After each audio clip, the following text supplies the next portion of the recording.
અર્જુન બોલ્યા, હે કૃષ્ણ, જે માણસો શાસ્ત્ર વિધિને છોડીને શ્રદ્ધા ભાવે જોડાયેલા દેવ આદિને પૂજે છે, એમની સ્થિતિ તો પછી કઈ ગણાય? સાત્વિકી, રાજસી કે તામસી? શ્રી ભગવાન બોલ્યા, માણસોની એ શાસ્ત્રીય સંસ્કારો વિનાની કેવલ સ્વભાવમાંથી જન્મેલી શ્રદ્ધા સાત્વિકી, રાજસી અને તામસી એમ 3 પ્રકારની હોય છે. એને તું મારી પાસેથી સાંભળ. હે ભરતવંશી, સૌ માણસોની શ્રદ્ધા એમના અંતકરણને અનુરૂપ હોય છે. આ જીવાત્મા શ્રદ્ધામય છે, માટે જે માણસ જેવી શ્રદ્ધા રાખનારો છે એ પોતે પણ એવા જ સ્વભાવનો છે. સાત્વિક માણસો દેવોને પૂજે છે, રાજસી માણસો યક્ષ અને રાક્ષસો તથા બીજા જે તામસી માણસો છે તેઓ પ્રેતો અને ભૂતોને પૂજે છે. બીજા જે માણસો શાસ્ત્રવિધિ વિનાનું માત્ર મનમાન્યું ઘોર તપ આચરે છે તથા દંભ અને અહંકારથી ભરેલા તેમજ કામના, આસક્તિ અને બળના અભિમાનથી પણ ભરેલા છે તથા જેઓ શરીર રૂપે રહેલા ભૂત સમુદાયને અને અંતકરણમાં રહેલા મુજ પરમાત્માને પણ કૃશ કરનારા છે, એ અજ્ઞાનીઓને તું આસુરી સ્વભાવના જાણ. ભોજન પણ સૌને પોતપોતાના સ્વભાવ અનુસાર 3 પ્રકારનું ગમતું હોય છે, અને એ જ રીતે યજ્ઞ, તપ અને દાન પણ 3 પ્રકારના હોય છે. એમના આ જુદા જુદા ભેદને તું મારી પાસેથી સાંભળ. આયુષ્ય, બુદ્ધિ, બળ, આરોગ્ય, સુખ અને પ્રીતિ વધારનારા, રસયુક્ત, સ્નિગ્ધ, સ્થિર રહેનારા અને સ્વાભાવિક રીતે મનને ગમે તેવા આહાર એટલે કે ભોજન કરવાના પદાર્થો સાત્વિક માણસને ગમતા હોય છે. કડવા, ખાટા, ખારા, ઘણા ગરમ, તીખા, ભૂંજેલા, દાહ જન્માવનારા અને દુઃખ, ચિંતા તથા રોગોને જન્માવનારા આહારો રાજસી માણસને ગમતા હોય છે. જે ભોજન અડધું પાકેલું અને અડધું કાચું, સુકાઈ ગયેલા રસનું, સ્વભાવે જ દુર્ગંધી, વાસી અને એઠું છે તથા જે અપવિત્ર પણ છે, એ ભોજન તામસી માણસને ગમતું હોય છે. જે શાસ્ત્રવિધિ દ્વારા નિયત થયેલો યજ્ઞ કરવો એ જ કર્તવ્ય છે, એ મનમાં નિશ્ચય કરીને ફળની ઈચ્છા વિનાના મનુષ્ય વડે કરવામાં આવે છે, તે સાત્વિક છે.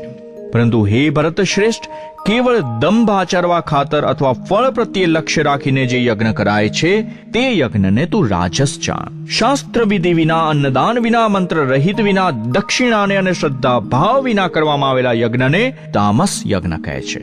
દેવો, બ્રાહ્મણ, ગુરુજનો અને જ્ઞાનીજનોનું પૂજન, પવિત્રતા, સરળપણું, બ્રહ્મચર્ય અને અહિંસા આ શરીરનું તપ કહેવાય છે.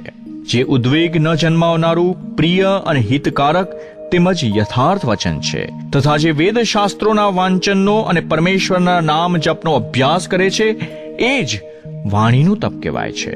મનની પ્રસન્નતા, શાંત ભાવ, ભગવત ચિંતન કરવાનો સ્વભાવ, મનનો નિગ્રહ અને અંતકરણના ભાવોની સારી પેઠે પવિત્રતા, આ પ્રમાણેનું મનનું તપ કહેવાય છે.